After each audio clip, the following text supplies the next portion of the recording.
El tabernáculo del desierto no fue más que una miniatura del glorioso templo de Salomón. Vamos a analizar la relación entre esta tienda de adoración, santuario o lugar santo, con el lugar donde Dios vive realmente, el lugar establecido de su morada. El que estaba sentado tenía la apariencia del jaspe y del sardio, y alrededor del trono había un arco iris que parecía una esmeralda. Isaías también vio a Dios sentado en un trono alto y elevado. Cristo, después de resucitar, entró en el cielo mismo para comparecer delante de la persona de Dios. Estos versículos muestran claramente que Dios es una persona real y que reside en el cielo, y no en todas partes, como algunos creen. Pablo explicó que esta tienda es una representación simbólica del lugar santo y la tienda verdadera que levantó Jehová y no el hombre. El servicio sagrado que dan estos hombres es un reflejo y una sombra de cosas celestiales. También dijo que el lugar santo hecho por manos humanas es una copia de la realidad. Había una cortina que separaba el santo del santísimo. En el santísimo se hallaba el arca del pacto.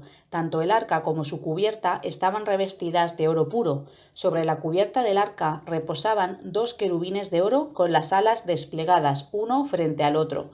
Dios mismo hablaba desde por encima de la sólida cubierta de oro de aquella arca. Por lo tanto, la cubierta del arca simbolizaba el trono de Dios. Por eso se decía que Dios estaba sentado sobre o entre los querubines. Estos querubines a la vez representaban el carro. Las alas de los querubines conferían tanto protección como rapidez al viajar. En consonancia con eso, en una canción poética, David aludió a la rapidez con la que Dios fue en su ayuda, diciendo: «Vino volando, montado en un querubín, bajó velozmente sobre las alas de un espíritu». Dios aparecía en una nube encima de la cubierta. Esa nube debía resplandecer como una luz brillante, siendo la única luz que había en este compartimiento del tabernáculo, pues en él no había ningún candelabro. Aquella impresionante luz representaba la presencia invisible de Dios. No significaba que Dios estuviera presente en sentido físico, pues como dijo Salomón, ningún edificio construido por seres humanos puede contenerlo. El apóstol Juan contempló en la visión la Nueva Jerusalén, una ciudad celestial. La luz de dicha ciudad no proviene del sol ni de la luna. La gloria de Dios la ilumina directamente, tal como la nube alumbraba el Santísimo. Mientras que en el Santísimo podía entrar el sumo sacerdote solo una vez al año, en el día de expiación, en el Santo no solo podía entrar con regularidad el sumo sacerdote, sino también todos los subsacerdotes. El sumo sacerdote solía entrar en el Santísimo como si fuera en el cielo mismo, para rociar la sangre de animales delante del arca, en el día de expiación, para expiar los pecados de Israel. La cubierta de oro del arca tenía mucho que ver con la apropiación típica de pecados, es decir, con el cubrimiento de los pecados. De hecho, Pablo llamó ese lugar donde daba la sombra los querubines el lugar de la reconciliación. Esto simbolizó la entrada de Jesús ante la presencia de Dios en los cielos para presentar el valor de su sacrificio. Y también tiene mucho que ver con la cortina que mencionamos antes que separaba el Santísimo del Santo. La cortina representaba su carne.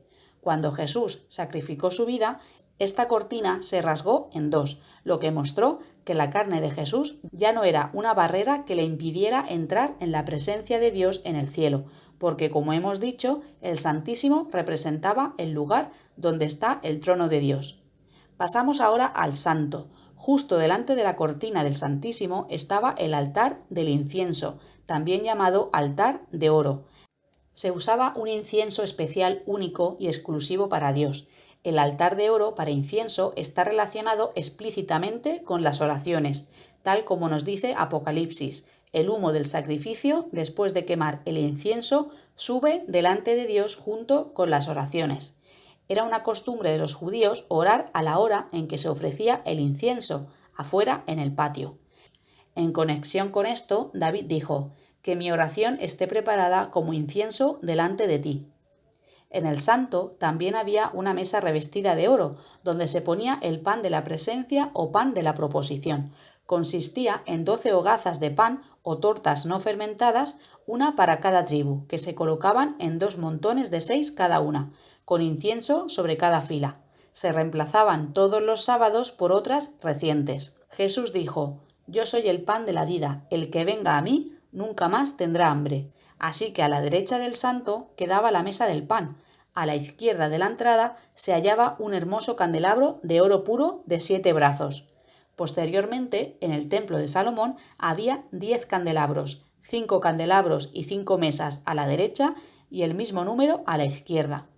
Las 7 lámparas del candelabro, tanto del tabernáculo como los del templo, eran de oro puro. Delante del trono de Dios también hay 7 lámparas. En el santo estaban los utensilios sagrados, hechos de oro puro, como tenedores, tazones, cántaros y las fuentes o palanganas, copas, etc. Juan vio a 7 ángeles con 7 tazones de oro. Salomón revistió la casa de piedras preciosas. La ciudad celestial de la Nueva Jerusalén también está adornada con piedras preciosas. Esto nos recuerda al sumo sacerdote judío de la antigüedad, quien en los días ceremoniales llevaba un pectoral de juicio sobre su efod con 12 diferentes piedras preciosas engastadas. Cada piedra representaba a una de las 12 tribus de Israel. La Nueva Jerusalén también tiene 12 piedras preciosas, pero algunas piedras son diferentes. Todos los utensilios del lugar santo eran de oro y todo el interior de la casa estaban revestidos de oro, tanto el santo como el santísimo, al igual que toda la Nueva Jerusalén y la calle principal, que están construidos de oro puro. En el patio del templo se preparaban y quemaban los sacrificios. En el tabernáculo había una gran palangana donde los sacerdotes se lavaban las manos y los pies antes de entrar en el santo y antes de ofrecer los sacrificios sobre el altar situado en el patio.